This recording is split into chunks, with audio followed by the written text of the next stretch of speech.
धक्कादायक प्रकार अंबाजोगाई पोलीस स्टेशनच्या हद्दीत घडलेला आहे। दस्तगिरीवाडी येथील कृष्णा साळे या होलार समाजाच्या अनुसूचित जातीच्या तरुणाला अंबाजोगाईच्या शिवारामध्ये 4 ते 5 तरुणांनी बेदम मारहाण केलेली आहे।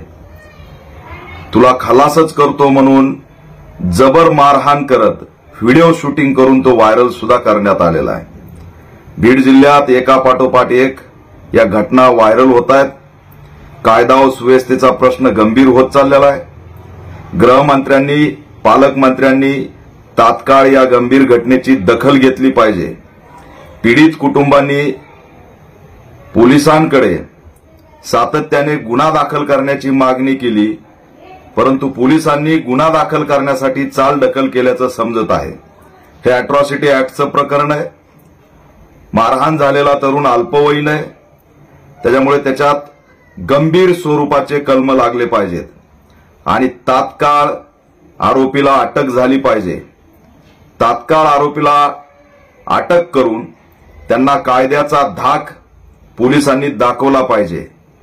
बीड जिल्ह्यामध्ये कायदा व सुव्यवस्थेचा जो प्रश्न गंभीर होत चाललाय, यावर तातडीने राज्य सरकारने विशेष त्या ठिकाणी बैठक बोलवली पाहिजे आणि यावरती तोडगा काढला पाहिजे।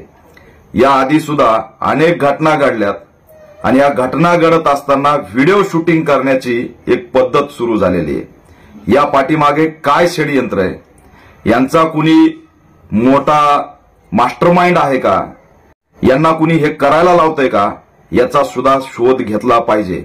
काही महत्वाच्या मुद्द्याला डायव्हर्ट करण्यासाठी अशा काही घटना घडवल्या जात आहेत का, याचा सुद्धा शोध पोलिसांनी गांभीर्याने घेतला पाहिजे। कारण बीड जिल्ह्यातच अचानकपणे व्हिडिओ काढून मारहाणीचे जे प्रकार सुरू झालेत ते गंभीर आहेत, निंदनीय। याची दखल बीडच्या पोलीस अधीक्षकांनी घ्यावी, गृहमंत्र्यांनी घ्यावी, अनुसूचित जाती जमाती आयोगाने घ्यावी आणि या ठिकाणी आरोपीला तात्काळ अटक करून कठोर कारवाई करावी अशी ऑल इंडिया पॅंथर सेना मागणी करत आहे। अतिशय निर्दयीपणे क्रूरपणे लाथाबुक्यांनी मारहाण करत शिवीगाळ करण्यात आलेली आहे। दलितांच्या तरुणांचं अस्तित्व या महाराष्ट्रात धोक्यात आलेलं आहे। याकडे गृहमंत्र्यांनी गांभीर्याने पाहावं आणि तात्काळ ऍक्शन घ्यावी अशी ऑल इंडिया पॅंथर सेना मागणी करत आहे। या घटनेचा आम्ही निषेध करतोय। लवकरात लवकर जर आरोपी अटक झाले नाहीत तर त्या ठिकाणी तीव्र स्वरूपाचं आंदोलन छेडल्याशिवाय आम्ही आता शांत बसणार नाहीत असा इशारा सुद्धा देतो।